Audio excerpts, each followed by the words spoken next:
우리는 언제나 늦었다고 이렇게 얘기하시는 분들이 많아요. 나는 너무 늦었어. 나는 너무 늦었어. 아유, 지금 나한테 무슨 기회가 올까? 제가 상담을 하다 보면요.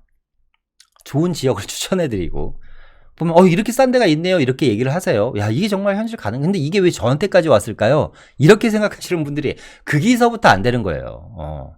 왜 그 본인한테까지 갔겠어요? 아직 기회가 있으니까 간 거죠. 그죠? 그러니까 저는 기회는 언제나 있다.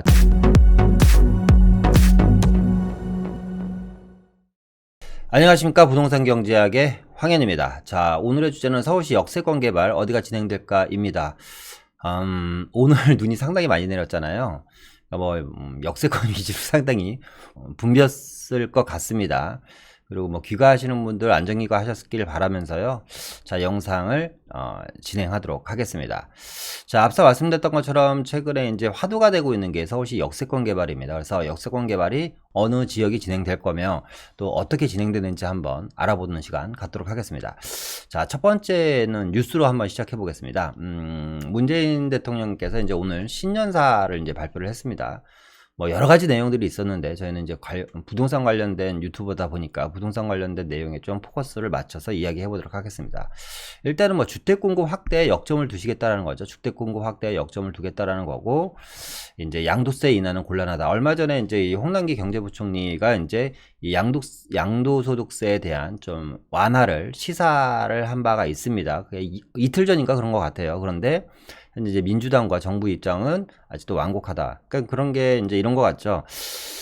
네, 어떻게 보면 저는 홍 부총리께서 경제부총리다 보니까 아무래도 이제 경제적인 상황을 좀 인식을 하고 경제적인 논리로 이 부동산 시장을 좀 풀어보려고 하는 것 같아요. 그런데 정책적인 측면에서 풀다 보니까 이게 경제적인 논리와 정책적인 측면에 계속 좀 충돌이 일어나는 것 같습니다. 그러니까 자꾸 제가 생각하기에는 좀 쉽게 갈 수 있는 길을 좀 어렵게 돌아가는 듯한 느낌은 있습니다.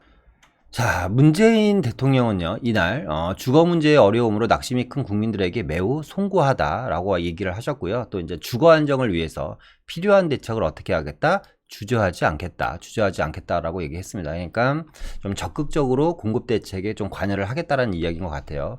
지난해 신년사에서 부동산 투기와의 전쟁에서 결코 지지 않을 것이라고 밝힌 문 대통령이 1년 만에 부동산 정책과 관련해 첫 사과 메시지를 내놓은 것이다.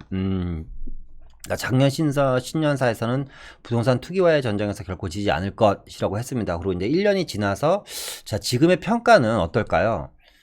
저는 이렇게 생각해요. 그러니까 투기와의 전쟁에서 결코 지지 않을 것이라는 게 좀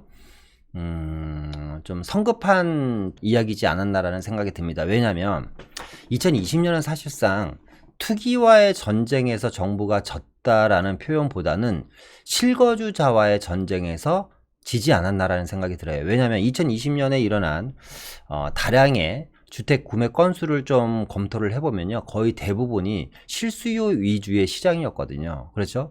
그러니까 영끌에서 집을 산다라는 것부터 시작해서 2020년이 사실 영끌이잖아요. 영끌 최대 핫 이슈어라 그래야지 되나? 그게 이제 영끌인 것 같습니다. 그러니까 영혼까지 끌어들여서 주택을 구매할 정도면 그만큼 정부에 대한 부동산 정책에 대한 신뢰도가 바닥에 떨어지지 않았나라는 생각이 듭니다. 그래서 투기와의 전쟁에서 졌다라는 표현보다는 실수요, 내 집 마련과의 세력 싸움에서 좀 지지 않았나. 그럼 그 세력 싸움에서 이기려면 어떻게 써야지 될까요? 그렇죠. 확실하고 정확하고 데이터화 되어 있는 공급에 대한 메시지를 좀 정확하게 전달을 했으면 실수요자들이 이렇게 급하게 이 2020년도 시장에 뛰어들었을까 하라는 좀 아쉬운 대목이 좀 남습니다. 자, 계속해서 보겠습니다. 그러면서 문 대통령은 특별히 공급 확대에 역점을 두고 어떻게 빠르게 효과를 볼 수 있는 다양한 주택 공급 방안을 신속히 마련하겠다. 핵심은 뭐예요? 공급 확대, 그리고 빠르게 할 수 있는 방안을 신속히 마련하겠다라고 얘기합니다. 자, 그러니까 그 전만 하더라도 우리 김현미 장관 시절에는 절대 주택이 부족하지 않다라는 메시지를 계속해서 내포해 왔었습니다. 그러면서 이제 장관이 바뀌면서 공급 확대에 지금 포커스를 계속해서 맞추고 있습니다. 결국은 뭐예요? 공급이 부족하다라는 거잖아요. 그런데 이제 이 빠르게 효과를 볼 수 있는 다양한 주택 공급 방안을 신속히 마련하겠다라고 했는데 주택 공급이라는 게 사실상 빠르게 되기는 상당히 힘들거든요. 그러니까 정부에서 뭐 수십만 채 지금 3기 신도시에 대한 주택 공급안을 내놨음에도 불구하고 많은 사람들이 불안해하는 이유는 뭐냐면 기간이 명확하지 않다는 거죠. 언제 공급될지에 대한 모르는 불안감이 상당히 시장에 팽배해 있다. 그리고 이제 3기 신도시가 사실상 제대로 공급된다고 하더라도 그거에 대한 성과는 이번 정부가 아니라 다음 정부나 다다음 정부로 가져갈 가능성이 상당히 높습니다. 왜? 이 공급이라는 게 3기 신도시라는 게 아직 토지 보상도 진행이 안 됐고요. 그죠? 올해 뭐 어느 정도 토지 보상이 될 걸로 예상은 됩니다만 토지 보상이 진행되지 않은 상태에서 어떻게 공급을 논할 수가 있겠습니까? 그죠? 그리고 그 공급이 된다고 하더라도 최소 7, 8년, 글쎄 7, 8년이 가능할까요? 지금 현재 공급되고 있는 뭐 신도시들의 특징을 보면 최소 10년에서 15년 이상씩 걸리는 곳들이 거의 90%거든요. 그러다 보니까 3기 신도시에 대한 공급도 빠르면 정말 10년 정도 걸릴 것 같습니다. 그러면 그 10년 동안 내가 무주택으로 찾고 기다려야 된다는 불안감이 팽배해 있는 거거든요. 지금도 마찬가지이고요. 그렇죠? 어쨌거나 대통령께서는 지금 확대에 대한 이야기와 이걸 가장 빠르고 신속하게 주택 공급을 마련하겠다고 합니다. 자, 정부는 이르면 다음 달 설 명전절에 공공기관이 참여하는 서울 등 도심 역세권 개발, 핵심은 뭐예요? 역세권 개발입니다. 다시 한번 역세권 개발과 주택 공급의 대책에 대한 큰 틀은 아마 이것 같습니다. 첫 번째는 역세권 개발을 활용을 하고요. 두 번째는 현재 이제 공공재개발 사업이 어떻게 이슈화됐고 흥행에 지금 일단은 성공을 했습니다. 그런데 이 공공재개발 사업에서도 지금 여러 가지 인센티브 및 혜택을 좀 많이 주고 있는데 정부와 이제 민주당의 생각은 이런 것 같아요.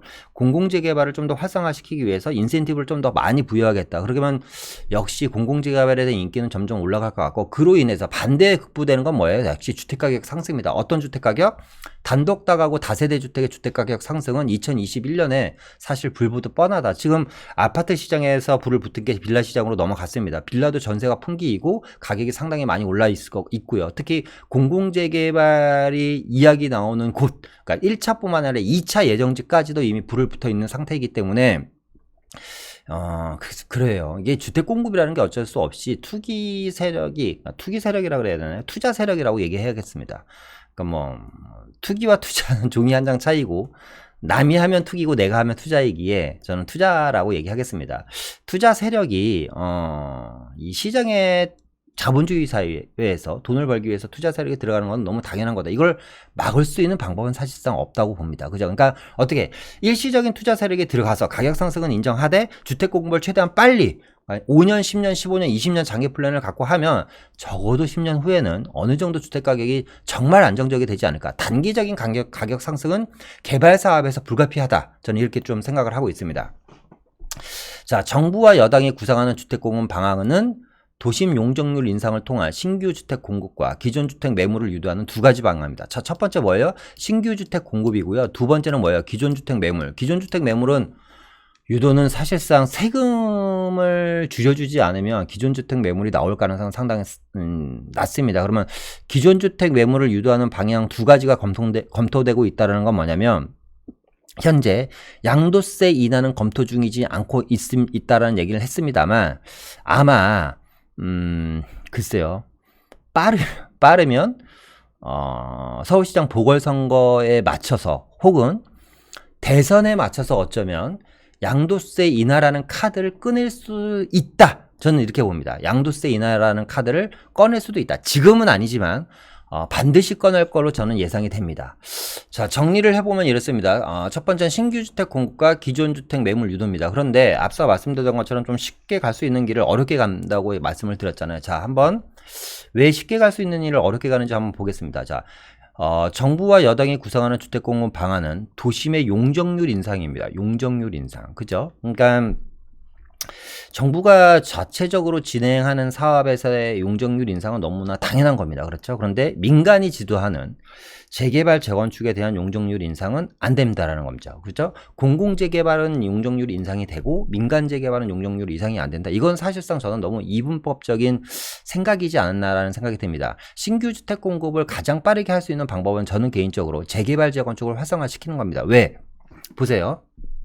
자, 역세권 개발 사업을 합니다. 그런데 이 역세권이라는 게 역세권 주변에 얼마나 역세권이라는 건 좋은 땅이고 좋은 입지잖아요. 각 개인이 그 주택이나 건물이나 토지를 소유하고 있습니다. 결국에는 정부의 것은 아니고 민간의 것이라는 거죠. 그러면 핵심은 뭐예요? 그 민간이 갖고 있는 부동산 자산에 대해서 얼마나 많은 평가를 해줄 수 있느냐라는 거죠. 즉 쉽게 이야기하면 재개발 재건축으로 따지면 권리가액을 얼마나 많이 쳐줄 수 있냐. 물론 용적률이 올라가는 만큼 권리가액은 높아질 걸로 예상이 됩니다. 그죠? 그걸 우리가 비례율이라고 하는데 뭐 복잡한 얘기는 넘어가고요. 일단은 쉽게 얘기하면 권리가액을 얼마나 많이 쳐줄 수 있느냐인데 꼭 공공이 하는 것만 이렇게 용적률을 인상을 해줘야지 되나요? 굳이 또 용적률 인상까지는 바라지 않아도 지금 여러 가지 재개발, 재건축, 특히 재건축 같은 경우는 규제가 너무 많지 않습니까? 그런데 재개발, 재건축 사업장들의 특징이 뭐죠? 특징이 본인들이 간절히 원하고 빨리 하고 싶어 하는 겁니다. 그러니까 쉽게 갈 수 있는 자리가 있어요. 일단은 주택을 소유하고 계신 분들이 원합니다. 재개발, 재건축을 하기 위해서 상당히 원하는데 이거는 안 되고 우리는 새로운 시장을 만들어서 여기에서 개척해 나갈 거야. 이게 글쎄 그게 빠르게 효과를 볼 수 있는 건지에 대한 퀘션 마크, 의문점은 있습니다. 그죠? 근데 어쨌거나 정부의 생각은 신규 주택 공급을 통해서, 그러니까 이제는 이제 주택 공급을 통해서 이 어려운 부동산 시장을 한번 타게 해보겠다라는 거고요. 두 번째는 기존 주택에 대한 매물 유도기 때문에 양도세 인하는 언젠가는 한번 다시 좀 이야기가 나오지 않을까라는 생각이 듭니다. 그죠? 그래서 저는 좀 요 이야기에 대해서는 이렇게 좀 정리를 해보고 싶어요. 약간 지금 이 주택 관련된 정책을 좀 진행하시는 분들은 좀 세게 들으셨으면 좋겠다라는 마음에서 제가 좀 쓴소리 좀 용기 내서 한번 해보겠습니다. 이런 말씀을 드리고 싶어요. 뭐냐면 경제정책에서 정부적 판단을 개입시키면 사실상 부작용이 납니다. 이런 거는 뭐 대한민국뿐만 아니고 전 세계 어느 나라에서는 모든 경제정책, 그러니까 주택정책이죠. 우리는 이제 주택정책이라고 얘기했습니다. 어쨌거나 이 경제정책에 정부적인 판단을 개입시키면 배가 산으로 갈 가능성이 상당히 많습니다. 그게 지금 벌써 20몇 번째, 7, 8번째 여러 가지 부동산 대책이 나왔는데 효과를 보지 못하라는 게 경제적인 정책은 경제 논리로 풀어야지 된다고 저는 생각이 듭니다. 그런데 여기에 정부적인 판단, 그러니까 정치색이 들어가는 순간 편가르기가 되고요. 그렇게 되면 당연히 경제 시장에, 자본주의 시장에서는 부작용이 생깁니다. 그러니까 이 부동산 시장은 철저하게 좀 주택 정책과 경제 정책의 입각하에 좀 진행을 했으면 어떨까라는 생각이 듭니다. 자, 계속해서 오늘의 핵심 내용에 대해서 한번 이야기해 보겠습니다. 자, 도심 공급 고밀도 개발 방안입니다. 자, 핵심은 이런 거죠. 역세권 개발이고요. 역세권 반경, 역세권은요, 원래 역세권 개발 계획에 대한 반경은 역세권 반경 250m가 기본 그 섹타입니다. 250m. 그런데 2020년 10월달이죠. 역세권에 대한 반경을 350m로 늘렸고 이번에 500m까지 확대 적용시키겠다는 겁니다. 그러니까 이런 거죠. 지하철역이 있는데 원래 역세권은 반경 250m까지만 종상향이 허용이 되는데 이걸 350m까지 늘렸고 이번에는 500m까지 늘립니다. 그러니까 뭐예요? 이 내용만 보더라도 역세권 반경을 250m에서 350m, 500m까지 확대시켰다는 것만 보더라도 정말 급하구나. 정부가 정말 발등이 불이 떨어진 겁니다. 그러니까 이거를 이제 반경으로 나누면 이런 식으로 반경으로 나누면 주택을 공급할 수 있는 반경이 어마어마하게 커지고 물량이 어마어마하게 많이 늘어날 거 아닙니까? 그렇죠? 거기에다가 용적률이 160에서 300%까지밖에 안 되는 걸 최대 700%까지라니까 이거는 엄청난 혜택입니다. 그죠? 투자자 입장이라든가 아니면 역세권 개발이 진행되는 곳에 주택을 갖고 있거나 토지를 보유하고 계신 분들한테는 진짜 어마어마한 혜택입니다. 그런데 여기서 간과하면 안 될 부분이 있습니다. 무엇이냐?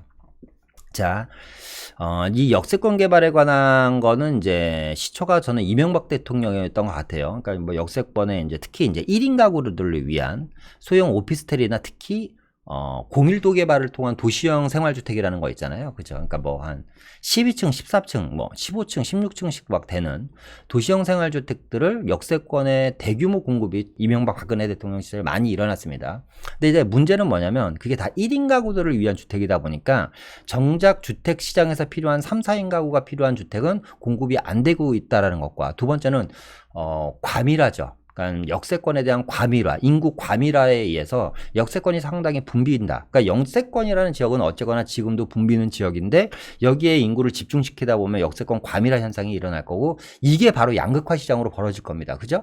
양극화 시장으로 벌어지면서 그 지역에 대한 여러 가지 교통에 대한 정책, 그러니까 일단 이게 수반되려면 교통에 대한 좀 정책이 먼저 좀 선행돼야 되지 않을까라는 생각이 들어요. 어쨌거나 그건 뭐 바람이고요. 역세권 반경을 500m로 늘리고 용적률을 최대 700%까지 인상시켜 주겠다고 합니다. 용적률이 올라간다는 건 결국 뭐예요? 용도 변경을 해주겠다는 거죠. 그러니까 주거지역을 준주거나 상업지로 변경이 된다고 합니다. 그러니까 투자자 입장에서 보면 제가 그 동네 조그만 빌라를 하나 사놨어요. 역세권 이제 500m까지가 500m까지니까 포지션이 상당히 넓어졌죠. 그죠? 조그만 빌라를 샀는데 역세권 개발 사업이 진행된대요. 그래서 주거 지역이 준주거나 상업지로 용도 변경이 되는 게 이제 공고나 고시로 떠버릴 거 아닙니까? 그죠? 고시나 공고로 떠버릴 겁니다. 그러면 공고 고시가 진행이 되면 결국에는 주거 지역이 준주거나 상업 지역으로 용도 변경이 된다라는 게 결정 고시가 나는 거예요. 그럼 결정 고시가 나면 4층까지 밖에 못 올렸던 이제 그 용적률이 15층까지 올릴 수 있게 되니까 토지 가격으로 따지거나 주택 가격으로 따지면 3배, 4배가 뛰어버리는 겁니다. 그러니까 엄청난 혜택입니다, 이거는. 또 하나는 이제 서울 좀 공격적으로 진행하기 위해서 서울 지하철역 300곳 중 약 100여 곳에 대한 개발 대상지를 지금 물색하고 있다고 합니다. 그러니까 서울시 역세권이 한 300개 정도 되거든요. 그러니까 3개 중에 하나는 개발 대상지가 되는 거예요. 그러니까 글쎄 이 역세권 개발은 어떻게 보면 특히 이제 소액 투자를 생각하시는 분들한테는 어떻게 보면 상당히 이제 기회가 될 수도 있다. 이렇게 좀 말씀드리고 싶습니다. 어쨌거나 정부에서는 신속하고 빠르게 역세권 개발을 진행하고 있다. 역세권 개발이 진행이 된다면 뭐 택지지구처럼 5년 10년씩은 걸리지는 않겠죠. 그죠? 빠르면 뭐 5년 안에도 충분히 공급이 될 수 있다. 그런데 앞서 말씀드렸던 것처럼 과거 정부처럼 역세권 개발을 통해서 1인 가구만을 위한 주택이 아닌 3, 4인 가구를 위한 주택이 좀 많이 공급됐으면 좋겠다라는 게 저의 바람입니다. 여태까지의 역세권 개발은 사실상 1인 가구를 위한 현재 정부가 역세권 시프트 개발 사업을 하는 것들이 다 뭐예요? 6평, 7평짜리 짓고 있는 거잖아요. 그죠? 물론 6평, 7평짜리를 짓고 있는 것도 저는 이해는 됩니다. 왜? 물량을 만들어야 되기 때문에. 그러니까 정부가 예를 들어서 뭐 역세권에 8만 호를 짓겠다라고 이야기하면 30평대를 8만 호 지으려면 얼마나 많은 지역을 개발해야 됩니까? 그죠? 근데 30평대를 예를 들어서 5세대로 쪼개요. 5평으로 쪼개면 5, 6에 30평이잖아요. 그러니까 한 채 지을 공간에 6세대가 늘어나니까 정부에서 얘기한 물량은 만들어지는 겁니다. 그런데 그 물량에 너무 집착하지 말고 정말 3, 4인 가구가 살 수 있는 역세권 개발을 좀 진행했으면 좋겠다. 좀 이런 좀 저의 바람을 담아 봅니다. 자, 역세권 개발에 대한 투자 전략입니다. 제일 이제 궁금해 하시는 부분이죠. 일단은 역세권 보면요, 여러분들. 우리가 역세권인데 보시면 이렇게 지나다니시다 보면 분명히 지하철 역세권이에요. 더블 역세권이든 트리플 역세권이든 아니면 나홀로 역세권이든 역세권인데 여기는 희한하게 주택가야. 주택가. 저층에 2층, 3층짜리 주택이 되게 많아요. 역세권 주변에. 그런데 토지 이용 계획 확인을 띄워보면 뭐냐면 상업지역인 지역들이 있습니다. 그러니까 용도 지역이 상업지역이면서 단독 다가구가 밀집되어 있는 지역은 종상향 할 필요도 없죠. 그죠? 그냥 고밀도 개발 해버리면 됩니다. 그죠? 이런 지역들이 저는 1순위가 되지 않을까라는 생각이 들고요. 또 하나는 서울시나 이제 정부에서는 과거부터 역세권 개발 지역, 역세권 지역들 중에서 개발이 필요하다고 생각되는 지역들을 지구단위 계획구역 지정을 많이 해놨습니다. 지구단위 계획구역 지역. 그래서 여러분 이제 뭐 토지용 계획 확인이라든가 뭐 지구단위 계획구역에 대한 뭐 확인을 할 수 있는 여러 가지 뭐 내용들이 있습니다. 그걸 확인해 보시면 거의 지구단위 계획구역 중에 90%가 역세권입니다. 역세권. 그리고 이 역세권 지구단위 계획구역들은 거의 대부분이 이종 주거지역 또는 준주거지역입니다. 그러니까 이종이나 준주거지역은 당연히 상업지로 종상향이 될 거고요. 이종 주거지역은 준주거지역으로 종상향이 될 가능성이 상당히 많습니다. 그러니까 일을 하기 위해서, 그러니까 국토부도 마찬가지로 아까 변창흠 국토부 장관이 어깨가 무거울 거라고 얘기했잖아요. 왜?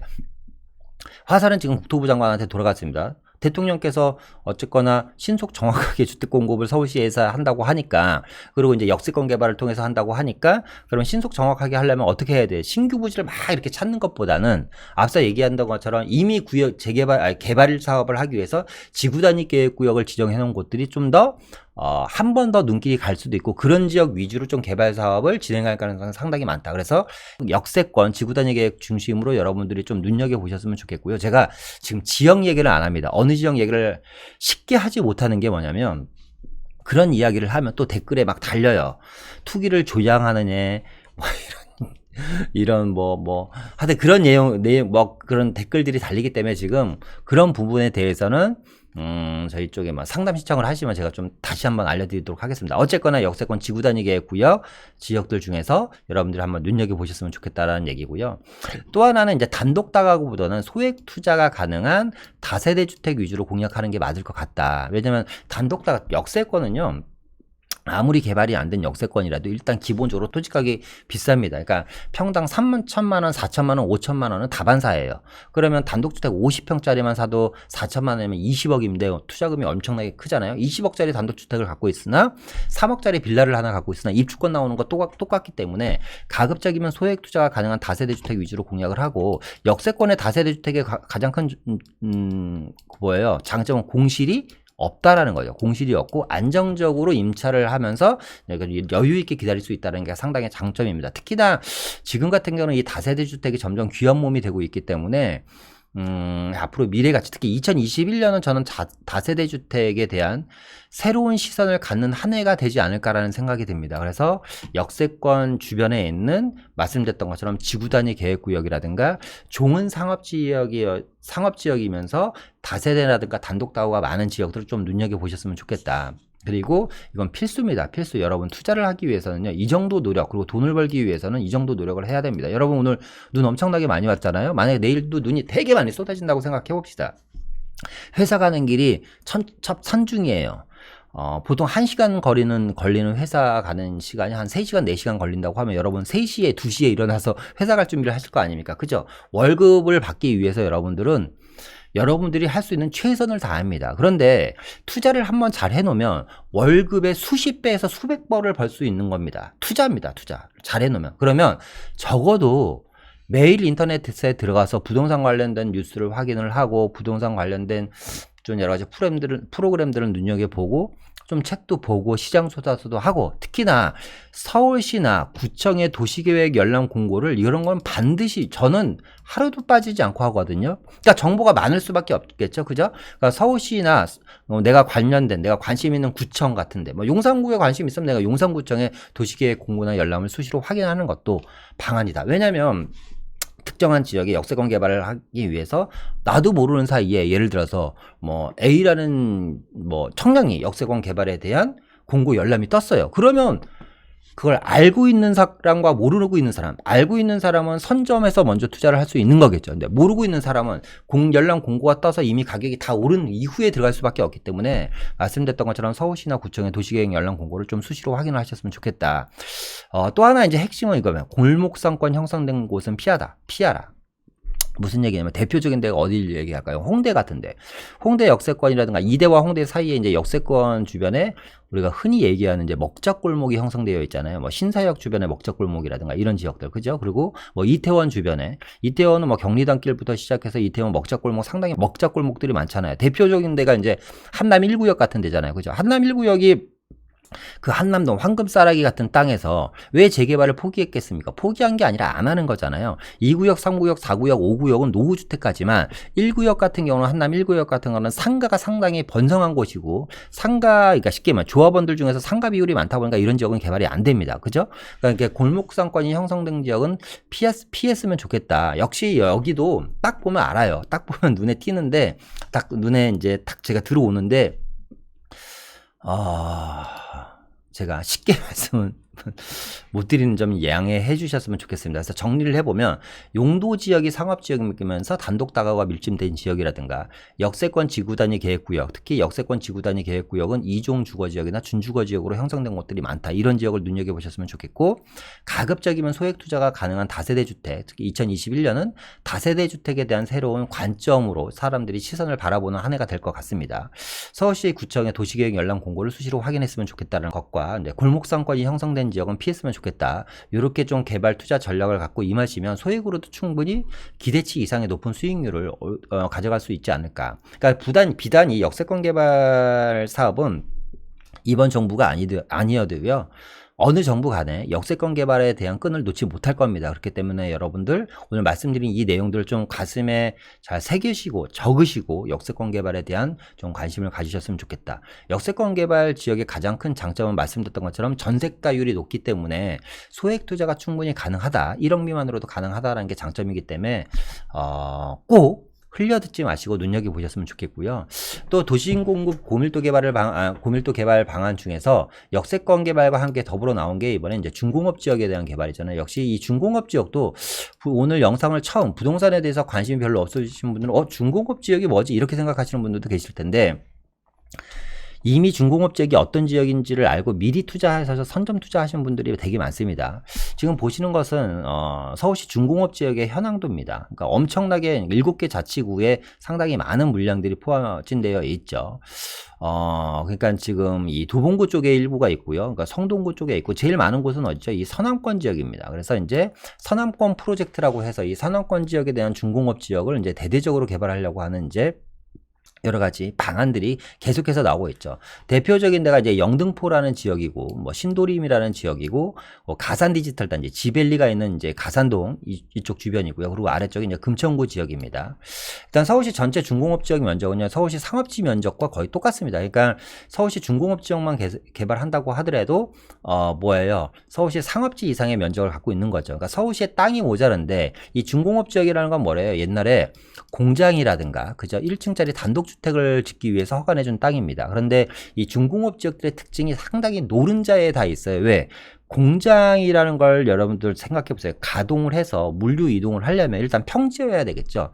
서울시에 여러분 평지가 그렇게 많지 않아요. 그런데 희한하게 중공업 지역들은 다 평지입니다. 왜? 공장을 해야지 되고 도로 여건이 좋아야지 되기 때문에. 두 번째는 공장이 있는 지역들은 다 수변 지역입니다. 그러니까 한강을 끼고 있고, 성동구 같은 경우는 중량천을 끼고 있고요. 그죠? 이 서남권 지역 같은 경우는 영등포부터 시작해서 가산동, 그리고 이제 금천구까지 이어지는 안양천을 끼고 있잖아요. 그러니까 수변 도시예요. 이런 지역들이 수변 도시로 개발될 가능성이 상당히 높습니다. 그리고 천과 강을 끼고 있다는 건 어떻게 보면 개발에 대한 여러 가지 가능성들이 있잖아요.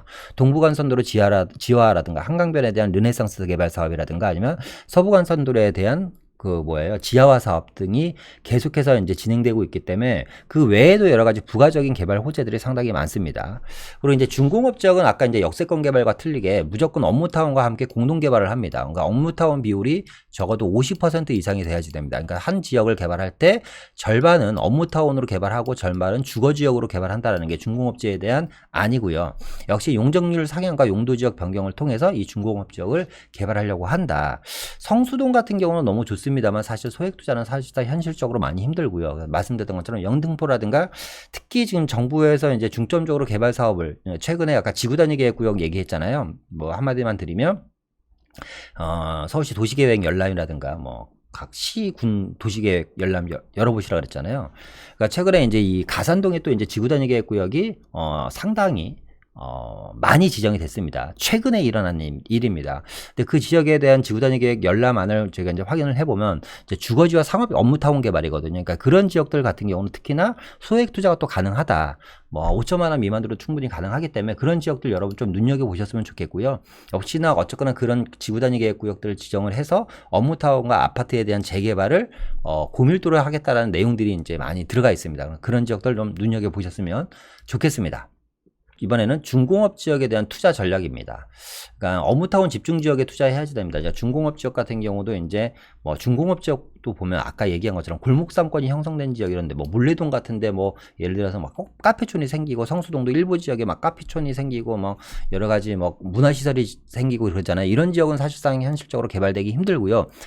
노후주택가라든가 노후 폐공장들이 많은 지역이라든가 아니면 아예 가산동이나 지벨리처럼 업무타운이 완전히 영등포처럼 집중적으로 업무타운이 형성되어 있는데 그 지역 이 업무타운 뒷골목을 들어가 보면 70년대 주택가를 연상시키는 주택들이 상당히 많아요. 이런 지역들이 역시 재개발이 빨리 될 가능성들이 많고 말씀드린 지역들이 그런 유형의 지역들이 거의 대부분이 현재 지구단위 계획 구역이 지정되어 있는 자리입니다. 말씀드렸던 것처럼 지구단위 계획 구역 지정된 곳을 공략했으면 좋겠고 중공업 지역도 사실상 토지 가격이 비싸기 때문에 가능한 소액 투자가 가능한 다세대 주택 공략을 하셨으면 좋겠습니다. 또 앞서 말씀드렸던 것처럼 서울시 구청의 도시계획 열람을 좀 수시로 확인해 봤으면 좋겠다.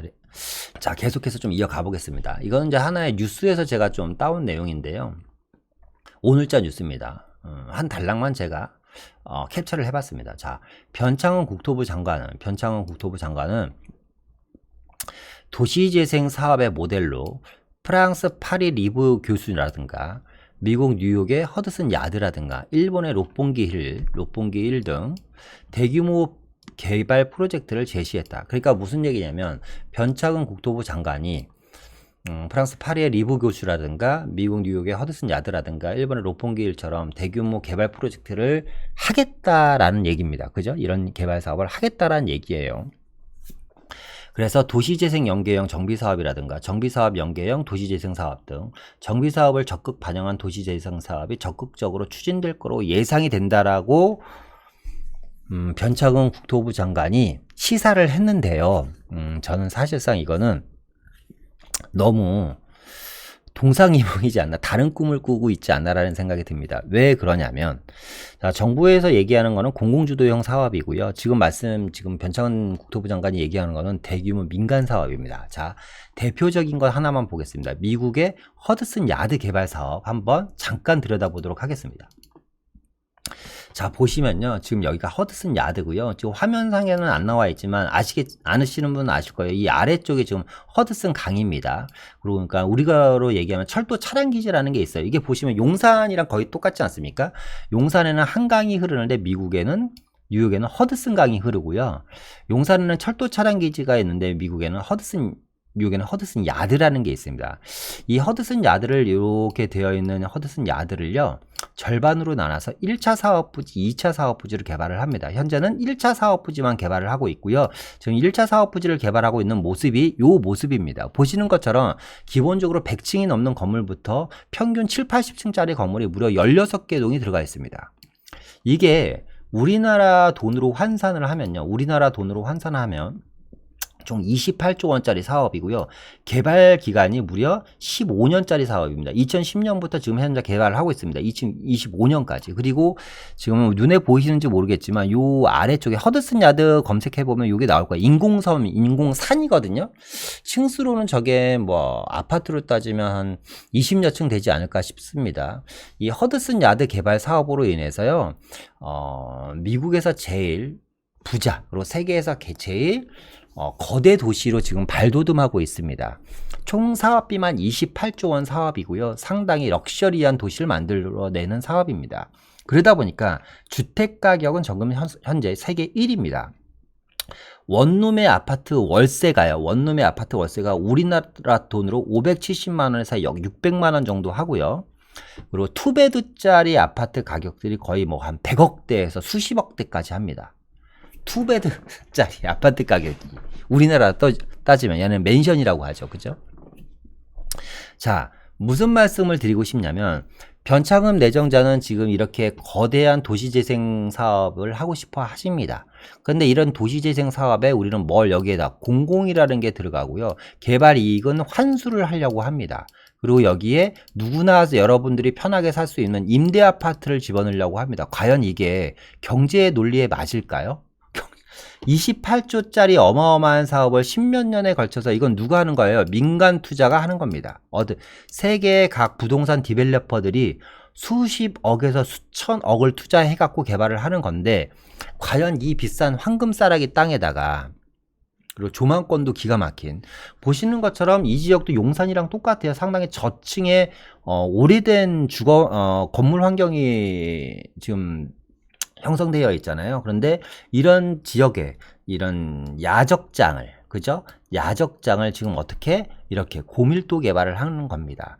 그러다 보니까 당연히 이 개발 이익을 뽑기 위해서는 주택 가격이 높아질 수밖에 없고 세계 1위의 주택 가격을 보이고 있습니다. 그러면 변창흠 지금 국토부 장관이 얘기하는 것처럼 일본의 롯봉기라든가 미국의 허드슨 야드처럼 개발하려고 하면서 주택 가격은 잡아야 되고 낮춰야 되고 부동산 가격을 잡아야 된다. 이거는 사실상 이상과 꿈과 현실과는 너무 괴리가 된다. 그죠? 그러니까 좀 더 앞서 말씀드렸던 것처럼 경제 논리는 경제 논리로 풀어야지 되는데 여기에 정무적인 생각을 자꾸 입혀버리니까 저는 생각이 산으로 가는 것 같습니다. 우리나라 지금 이렇게 개발할 수 있는 땅들이 상당히 많습니다. 그죠? 지금 뭐 대표적인 데가 저희 삼성동이죠. 저희 사무실에 있는 지금 삼성동. 저희 뭐 사무실 문 열고 바로 앞에 보입니다. 유리창에서 보면 바로 보이는 게 삼성동 지금 GBC 센터, 그리고 용산의 국제업무지구, 그죠? 이런 것들입니다. 그리고 여의도, 통개발 이런 내용들인데 중공업 지역 개발도 마찬가지예요. 이렇게 고밀도 개발을 하려면 사실상 공공의 것을 좀 많이 색깔을 버려야 된다고 생각합니다.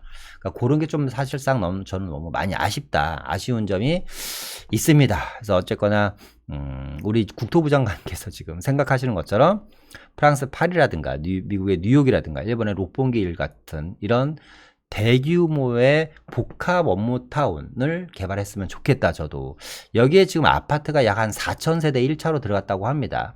앞서 말씀드린 것처럼 아래쪽이 이제 2차 부지고요. 이제 도합 아파트가 거의 10,000세대 육박하는 아파트가 들어갈 거라고 합니다. 대규모 업무타운을 비롯해서 전 세계 유명한 기업들이 속속 들어가고 있어요. 그러니까 우리나라도 이렇게 만들어 놓으면 동남아에서, 그죠? 유명한 기업들을 끌어들일 수도 있고 전 세계 기업과 금융들을 끌어들일 수 있지 않겠습니까?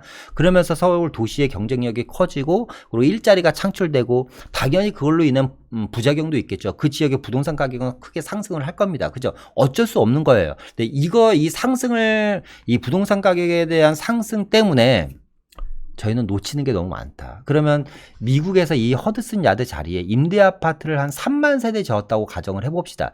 지금과 같은 부가가치가 창출이 될 수 있을까요? 그건 아니라고 봐요. 그죠? 그러니까 주택정책과 개발 사업은 좀 별개로 좀 진행을 해야지 되지 않나라는 생각이 듭니다. 자, 마무리하겠습니다. 우리는 언제나 늦었다고 이렇게 얘기하시는 분들이 많아요. 나는 너무 늦었어. 나는 너무 늦었어. 아유, 지금 나한테 무슨 기회가 올까? 제가 상담을 하다 보면요. 좋은 지역을 추천해드리고 보면 이렇게 싼 데가 있네요 이렇게 얘기를 하세요. 야, 이게 정말 현실 가능. 근데 이게 왜 저한테까지 왔을까요? 이렇게 생각하시는 분들이 거기서부터 안 되는 거예요. 왜 그 본인한테까지 갔겠어요? 아직 기회가 있으니까 간 거죠. 그죠? 그러니까 저는 기회는 언제나 있다. 좀 아직 주택을 구입 못하신 분들이라든가 아니면 요즘 같아서는 사실상 이 부동산 시장에 진입을 하고 싶고 아니면 부동산 투자를 생각하고 계시는 분들 중에 너무 그 소극적이신 분들 그리고 자신을 너무 낮추시는 분들이 많아요. 전혀 좀 그렇게 하지 마라. 어깨를 좀 펴시고요. 그리고 좀 내가 소액이든 2천이든 3천이든 아니면 5천이든 1억이든 간에 충분히 여러분들이 생각한 것보다는 좋은 입지의 부동산을 아직도 살 수 있는 기회는 있습니다. 앞서 말씀드렸던 것처럼 역세권 개발 사업은 이제 시작이고요.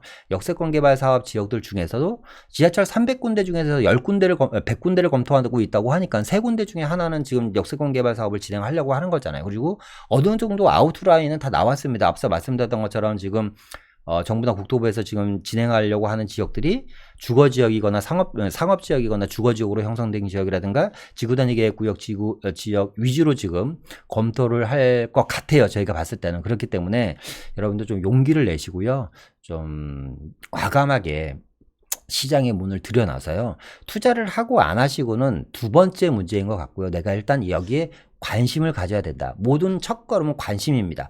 운동도 내가 하고 싶다고 무조건 운동을 할 수는 없잖아요. 왜? 부상을 당할 수도 있고 운동을 한다고 해도 하는 방법을 모르면 할 수가 없습니다. 그러면 어떻게 해요? 운동을 잘한 사람들의 이야기를 들어보고 어떻게 하면 운동을 할 수 있는지 운동에 관해서 노크를 하고 관심을 갖는 데서부터 모든 일은 시작이 된다고 합니다. 그러니까 여러분들이 좀 더 희망을 가지시고요. 좀 나도 할 수 있다라는 좀 자신감을 가지셨으면 좋겠습니다. 역생관 개발 이제 시작이기 때문에 기회는 언제나 있습니다. 누구한테나 있는 거기 때문에 여러분들 용기 내셔서요 좀 도전해 보셨으면 좋겠습니다. 오늘 이상 마치고요. 다음에 더 좋은 영상으로 찾아뵙도록 하겠습니다. 여러분들이 항상 눌러주시는 좋아요 그리고 구독은 저에게 정말 큰 힘이 되고요. 많은 댓글의 응원 다시 한번 부탁드리겠습니다. 이상 마치겠습니다. 감사합니다.